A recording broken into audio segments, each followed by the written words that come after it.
ఇది మెయిన్లీ ఏంటంటే బంగ్లాదేశ్ వచ్చిన దానికన్నా ముందు కూడా మనం ఒక చిట్టగాంగ్ అనే వాళ్ళ పోర్షన్ ఉంది, ఇప్పుడు కూడా చట్టగ్రామ్ అంటారు దాని పేరు మార్చారు.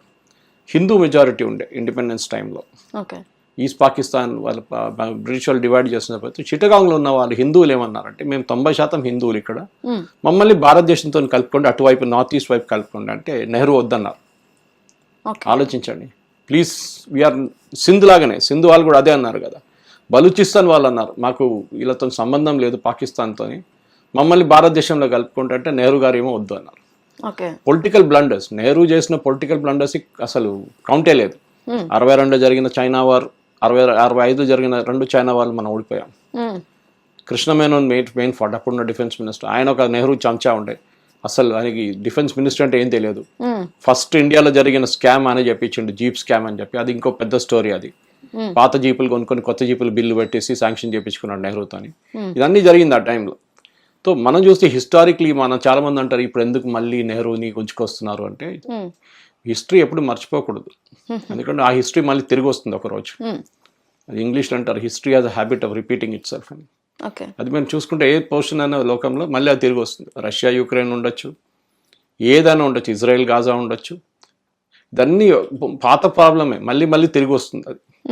మనం కూడా మన వైపున ఏం చూసుకోవాలంటే, ఇప్పుడు బంగ్లాదేశ్తోని మనం సరే చాలా మంది అంటారు బంగ్లాదేశ్ వార్ జరిగినప్పుడు మనం ప్రతి బస్సులో వెళ్ళేవాళ్ళు మన దేశంలో, ఆ టైంలో కార్లు ట్యాక్సీలు చాలా తక్కువ, బస్సులో వెళ్ళేవారు ప్రతి మనిషి 5 పైసలు బంగ్లాదేశ్ కోసం ఇస్తుండే. అంటే మీ టికెట్ ఆ టైంలో టికెట్ రేట్ చాలా తక్కువ, 10 పైసలు ఉండే, దాంట్లో 5 పైసలు బంగ్లాదేశ్ కోసం పక్కన పెట్టారు, బంగ్లాదేశ్ రిలీఫ్ ఫండ్ అని చెప్పి. సినిమా టికెట్ల మీద కూడా అయితే 5 పైసలు 10 పైసలు సినిమా టికెట్ల మీద కూడా మనం బంగ్లాదేశ్కి డొనేట్ చేసాం. అట్లా కోట్లు డొనేట్ చేస్తున్న ఒక దేశం ఇక్కడ బంగ్లాదేశ్ కి మాత్రమే ఎందుకు సార్? అది ఆ టైంలో వాళ్ళ దగ్గర ఏం లేకుండే, పాకిస్తాన్ వాళ్ళని ఇడిచేసి వెళ్ళిపోయారు కదా, వాళ్ళని సహాయం చేయడానికి మనం చేసాం ఇదంతా. కానీ చూడండి ఇప్పుడు అదే వాళ్ళు భస్మాసుర్ ఎఫెక్ట్ మన తల మీద తీసుకొచ్చి వాళ్ళు చేయబెడుతున్నారు ఇప్పుడు.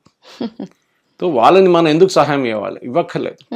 సరే మెడికల్ వీసా మళ్ళీ అదే తిరిగి వస్తున్నాడు, మెడికల్ వీసాకి వస్తారు వీళ్ళు, వాళ్ళకి మెయిన్ కావాల్సింది అది మెడికల్ వీసా. మళ్ళీ బియ్యం, వాళ్ళ దగ్గర రైస్ లేదు, చాలా తక్కువ, వాళ్ళు రైస్ కల్టివేట్ చేస్తారు కానీ తక్కువ.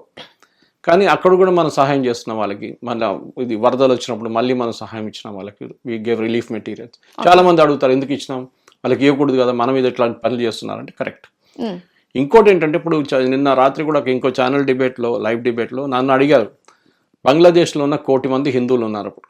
1 కోటి మంది చిన్న అమౌంట్, చిన్న నంబర్ కాదు, చాలా తగ్గిపోయారు. ముందు 5-6 కోట్లు ఉండే, ఇప్పుడు 1 కోటి మంది అయిపోయారు. వాళ్ళు కన్వర్ట్ చేసేసారు, చంపేశారు, లేకుంటే చాలా మంది భారతదేశం వైపు పారిపోయి వచ్చారు 71 నుంచి.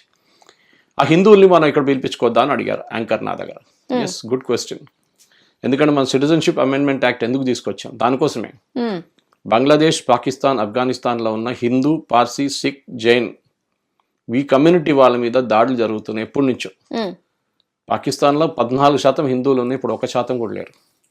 ఎక్కడికి వెళ్ళారు వాళ్ళు కన్వర్ట్ చేశారు, లేకుంటే వాళ్ళు చంపేశారు, లేకుంటే వాళ్ళు పారిపోయారు. కానీ బంగ్లాదేశ్లో అంటే ఓపెన్ బార్డర్ లేదు మనకు పాకిస్తాన్ వైపు, చాలా కంప్లీట్ ఫెన్సింగ్ ఉంది, మనకి రావడానికి చాలా కష్టం.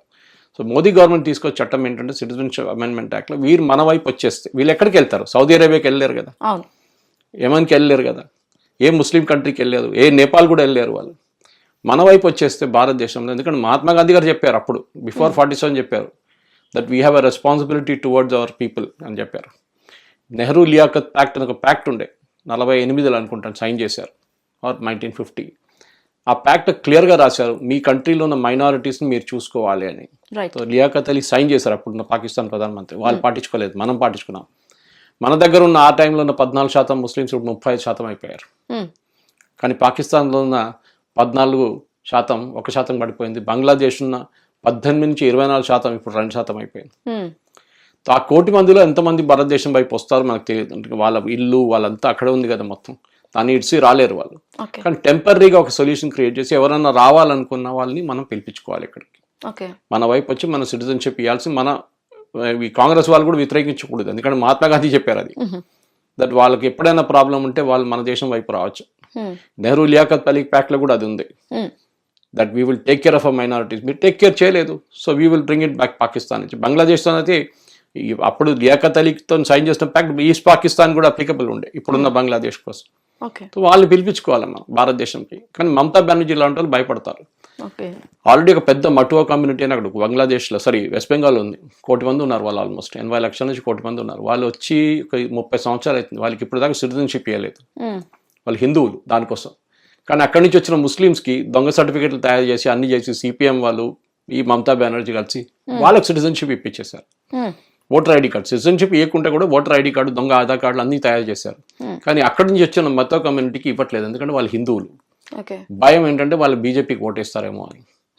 మొన్న మోదీ గారు వెళ్ళినప్పుడు 2 రోజుల ముందు ఆ స్పీచ్లో ఆయన చెప్పారు, మీ సిటిజన్షిప్ మీకు వస్తుంది, మీ ఫోన్స్ చెక్ చేయండి, మీకు SMS వస్తుంది రెగ్యులర్గా, మీ అప్డేట్స్ వస్తున్నాయి, మీ సిటిజన్షిప్ ప్రాసెస్ అవుతుంది, మీకు as per CAA citizenship amendment act ప్రకారం మీకు సిటిజన్షిప్ ఇస్తాం. అది జరగాల్సింది. రైట్ సార్, ఫైనల్ క్వశ్చన్, ఇది నా పర్సనల్ క్వశ్చన్. అంటే అంత చిన్న బంగ్లాదేశ్లో ప్లేయర్స్ని అంటే తీసుకొని అంటే కొనుక్కొని మన ఇండియా వాళ్ళు అటు క్రికెట్ కావచ్చు, ఫుట్బాల్ కావచ్చు అందులో ఆడిపించుకుంటారని చాలా వరకు నేను విన్నాను.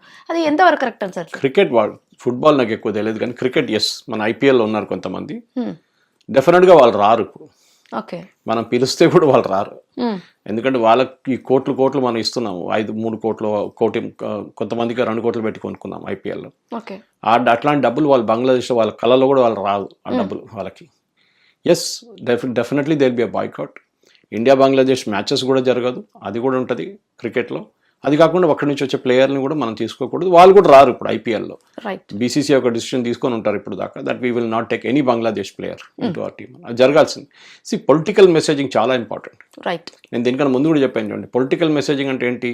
వాళ్ళ వైపు నుంచి చేస్తున్న ఎక్స్పోర్ట్స్, కాంపిటీషన్ ఏం చేయాలండి? మేము చేస్తాం, మా ఇండస్ట్రీని అడ్డుకోవాలి, మేము చూసుకోవాలి కదా వాళ్ళని.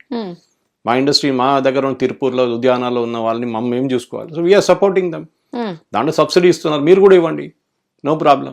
కానీ మీ ఇండస్ట్రీని మేము డెఫినెట్గా ఫినిష్ చేసేస్తాం మేము, దాంట్లో డౌట్ లేదు. అది ఉండాలన్నమాట.